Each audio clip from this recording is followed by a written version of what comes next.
How was the winter of our discontent made glorious summer by this sun of York? And all the clouds that lured upon our house in the deep bosom of the ocean buried. Now are our brows bound with victorious wreaths, our bruised arms hung up for monuments, our stern alorums changed to merry meetings, our dreadful marches to delightful measures. Grim-visaged war hath smoothed his wrinkled front, and now, instead of mounting barbed steeds to fright the souls of fearful adversaries, he capers nimbly in a lady's chamber to the lascivious pleasings of a lute.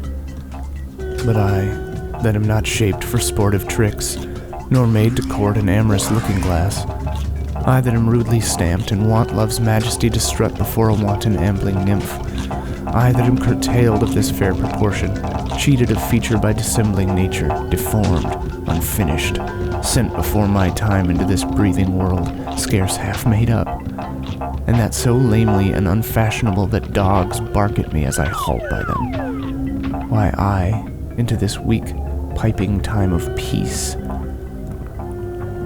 have no delight to pass away the time, unless to spy my shadow in the sun and descant on mine own deformity.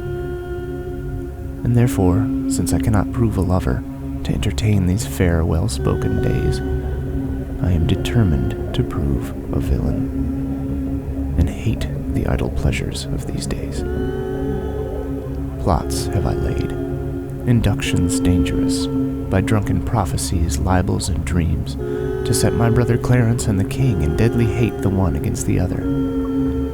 And if King Edward be as true and just as I am subtle, false, and treacherous, this day should Clarence closely be mewed up about a prophecy, which says that G of Edward's heirs, the murderer, shall be. Die, thoughts, down to my soul. Here Clarence comes.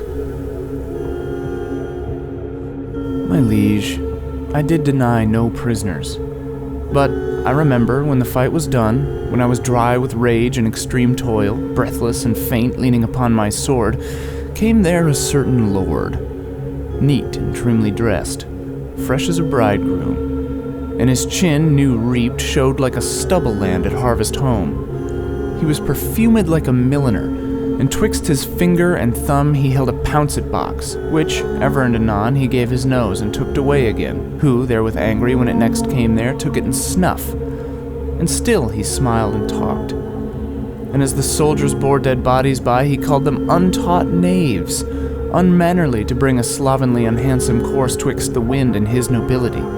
With many holiday and lady terms he questioned me, amongst the rest demanded my prisoners in your majesty's behalf.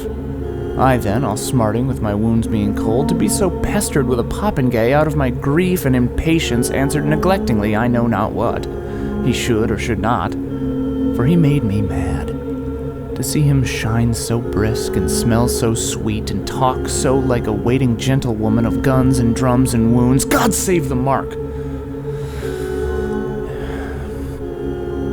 And telling me the sovereignest thing on earth was permacety for an inward bruise, and that it was great pity so it was this villainous saltpeter should be digged out of the bowels of the harmless earth, which many a good fellow had destroyed so cowardly, but for these vile guns he would himself have been a soldier. This bald, unjointed chat of his, my lord, I answered indirectly as I said, and I beseech you, let not this report come current for an accusation betwixt my love and your high majesty. Oh, I am hurt. A plague on both your houses. I am sped. Is he gone? And hath nothing? What, art thou hurt? Aye, a scratch, Mary, 'tis enough. Where's my page? Go, villain, fetch a surgeon. Courage, man, the hurt cannot be much. No, 'tis not so deep as a well, nor so wide as a church door, but 'tis enough, 'twill serve. Ask for me tomorrow, and you shall find me a grave man. I am peppered, I want, for this world. A plague on both your houses. Zounds. A dog, a rat, a mouse, a cat to scratch a man to death. A braggart, a rogue, a villain that fights by the book of arithmetic. Why the devil came you between us? I was hurt under your arm. I thought all for the best. Help me into some house, Benvolio, or I shall faint. A plague on both your houses. They have made worms meat of me. I have it. And soundly, too. Your houses.